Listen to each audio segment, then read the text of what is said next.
प्रत्येकाच्या आयुष्यातल्या प्रायोरिटी आहेत त्या ठरलेल्या आहेत आणि ह्या प्री इन्स्टॉल प्रायोरिटी असतात. प्रत्येक बाळ जेव्हा जन्माला येतं तेव्हा त्याच्यामध्ये या सगळ्या गोष्टी असतात की त्याला महत्व पाहिजे असतं, बरोबर, त्याला स्थिरपणा पाहिजे असतो. कधी कधी तो स्थिरपणा नको तर म्हणजे थोडस शेवट काय होईल हे माहित नाही, अशा गोष्टी पण माणसाला करायच्या असतात. नंतर माणसाला सिग्निफिकन्स स्वतःचं महत्व पाहिजे असते, त्याला प्रेम पाहिजे असते, त्याला ग्रोथ पाहिजे असते, त्याला कॉन्ट्रीब्युशन पाहिजे असते. हे सगळ्यांमध्ये येतं का, तुमच्या माझ्या सगळ्यांमध्ये येत आणि ह्या प्री इन्स्टॉल्ड आहेत. माणूस जन्माला येताना त्या गरजा सोबत घेऊन येतो.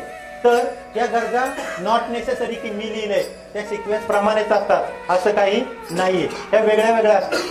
सर्टिनिटी म्हणजे काय, निश्चितता पाहिजे असते, निश्चितता. दुसरं आहे अनिश्चितता पण पाहिजे असते, अनिश्चितता.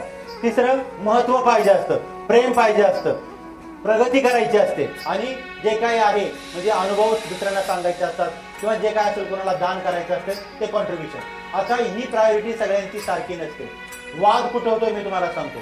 घरामध्ये पती पत्नी, पत्नी पतीच्या घरी येते, त्याची प्रायोरिटी कोणती असणार सांगा बरं. त्याची प्रायोरिटी तो काळ बघा, तो काळ ज्या वयात त्याचं लग्न होतंय तो काळ काय, त्याला काय करायचं असते, ग्रोथ करायची असते.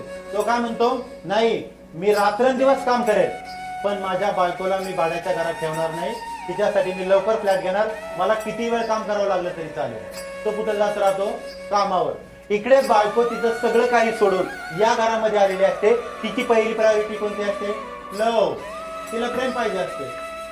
तो म्हणतो आणि मग त्यांचा जेव्हा वाद होतो मग तो म्हणतो मी कोणासाठी करतोय, ती म्हणते मी कधीच सांगितलं, कारण तिची ती प्रायोरिटीच नाही. ती म्हणते इथं बस, घरामध्ये बस, माझ्याशी बोल, आणि हा म्हणतो मी कोणासाठी करतो. समजलं. या ठिकाणी जेव्हा प्रायोरिटी बदलतात, हे बघा सर्टिनिटी, त्याला एक निश्चितता पाहिजे असते, त्याला की माझे घर असावं, त्या ठिकाणी पत्नी असावी एक. तर या ठिकाणी सर्टिनिटी निश्चितता पाहिजे असते. पण ही निश्चितता जेव्हा खूप काळ चालते त्यावेळेस माणसाला वाटतं नाही अनिश्चितता काहीतरी पाहिजे.